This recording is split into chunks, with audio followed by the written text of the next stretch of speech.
Chẳng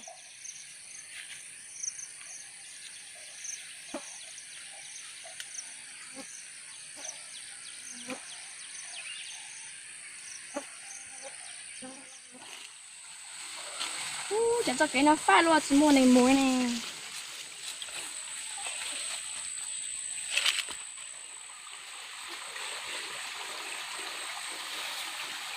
Không có cái nào đâu. Không có không.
Nó trẻ bây giờ xếp phi luôn nè. Giờ cho tao chia ra chỉ bỏ xếp phi nè. Xếp phi thế này. Xếp phi một gì nè. Xếp phi. Xếp phi.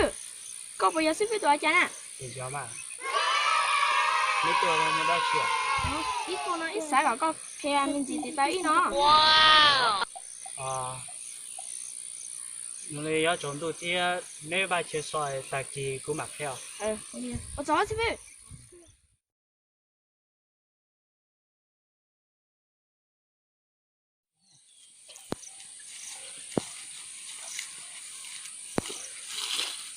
Tụi mình tu. Nó là quế khe này kiểu chỗ này. Nên nhá, nữa nên xe cũ quay đi ra rồi, nên mà cỡ này. Xe rồi thì bắt cỡ.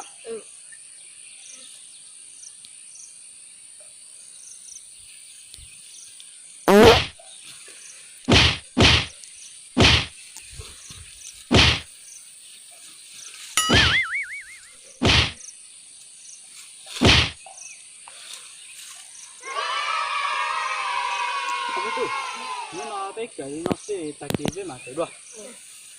Mua, ok.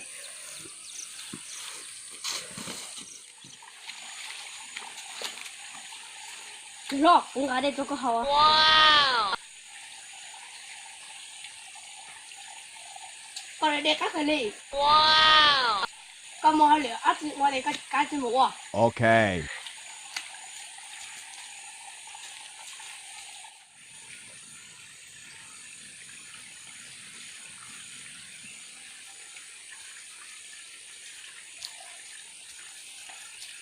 Một là cho. Oh no. Con mua lửa thì cái chữ mũ à? Okay.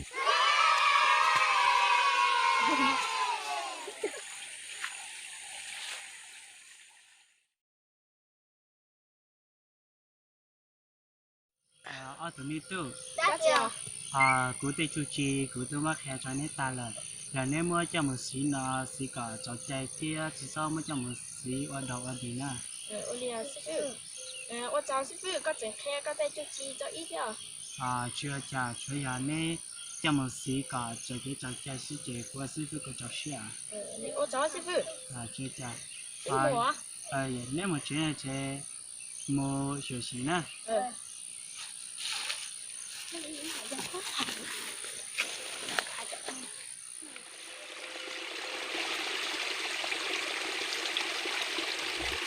cô đó làm cô đó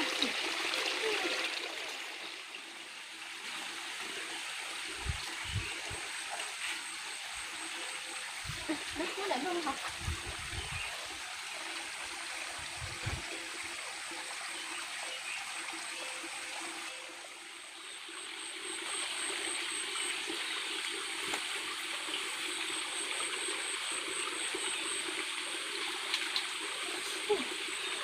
chết cơ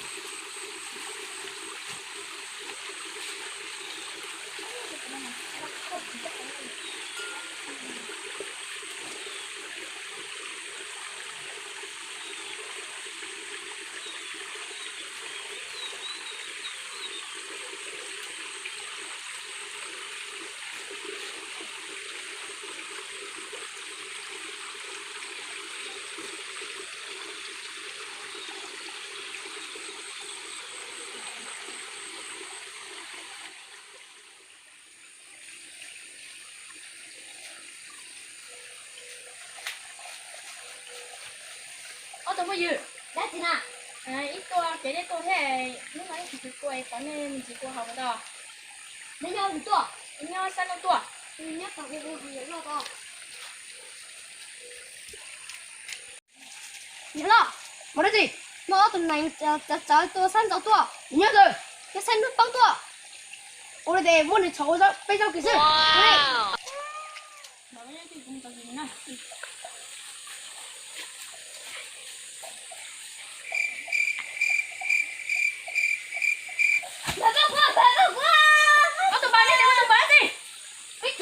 Oh no!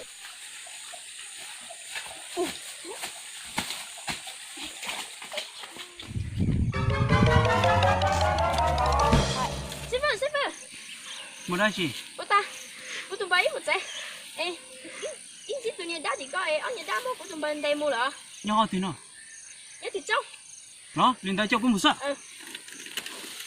mua sư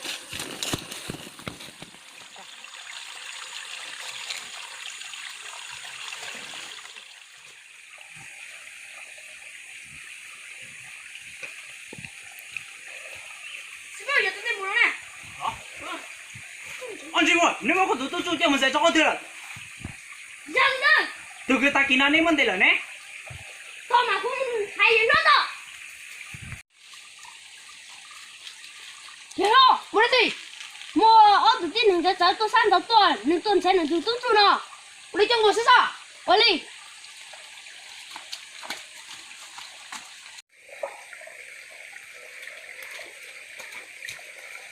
어디 누나? cho chị mua nếu mà có tụi tôi cho mình sẽ cho tiền rồi nếu cái này cho đi tới đó ta xin không 아, 연애도 제 모습 보여. 내 차단에도 또 그쪽 보여. dạ 어레이. Oh no!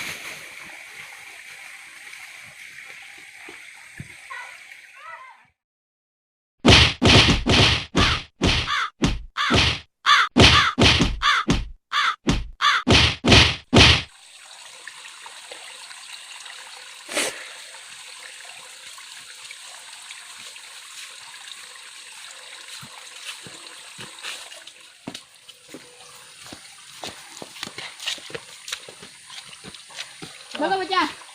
một chưa bây giờ